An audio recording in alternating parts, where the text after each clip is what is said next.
जब जीव को मनुष्य शरीर में जन्म लेना होता है तो प्रकृति में वर्षा के साथ आता है, प्रकृति में वर्षा के साथ आया और फसल में मूली गाजर गेहूं अन्न इनमें वो जीव प्रवेश करता है और उसे माता पिता दोनों पाते हैं। तो सप्तम धातु वीर के रूप में परिणित होता है जीव। वो वीर कण के रूप में माता के उदर में जब प्रवेश करता है तो एक रात्रि में मां का और पिता का दोनों का वो जो वीर मिलता है, उस रज और वीर के मिलने से एक कलल सा बनता है। 5 रात्रि व्यतीत होने के बाद एक बुदबुदा सा बनता है। 10 रात्रि व्यतीत होने के बाद एक बेर की सी आकृति होती है। फिर उसके बाद उसमें धीरे धीरे मांसपेशियां बढ़ने लगती हैं। 1 महीने में उसके सिर निकल आता है।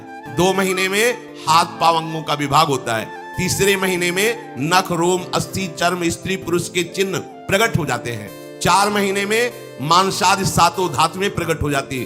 5वें महीने में चेतना जागृत हो जाती है। जैसे अपने चेतना, ऐसे 5वें महीने में गर्भस्थ शिशु की चेतना जागृत हो गई। जीव है पर चेतना 5 महीने बाद मां के गर्भ में जागृत। अब उसे भूख लगती है, प्यास लगती है, वहां की तापमयी जलन पीड़ा, छोटे छोटे कीड़ों के द्वारा काटना। 6ठे मास में झिल्ली से लपटा हुआ मां की दाहिनी कोख में कीड़े की तरह तड़पता है। उस समय माता को कड़वे और खट्टे पानी की लालसा होती है, जिससे उसके अंगों में जाकर भयंकर जलन होती है। यह है भोग। वो कृमि कीड़े की तरह तड़पता है। मलमूत्र के गड्ढे में बीच में झिल्ली में बंधा हुआ वो जीवात्मा सुकुमार तो होता है, वहां के कीड़े उसे नोचते छोटे छोटे, वो तड़पता है।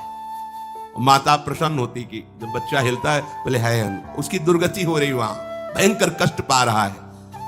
ऐसा क्लेश होता है कि क्षण क्षण में बेहोश होता रहता है। माता के खाए हुए कड़वे तीखे गरम नमकीन रूखे खट्टे यही पदार्थ पाने की इच्छा होती है माता, क्योंकि उसको भोग भोगना है। उसके कोमल शरीर में भयानक पीड़ा होती है जब माता ऐसे पदार्थ खाती है।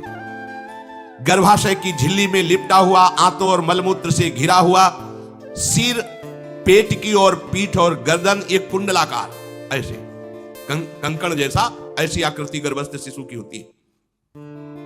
पिंजड़े में बंद पक्षी के समान पराधीन, ना तो वो हिलडुल सकता है ना बोल सकता है। बड़ा असमर्थ दुख को भोग रहा है, चेतना पूरी है।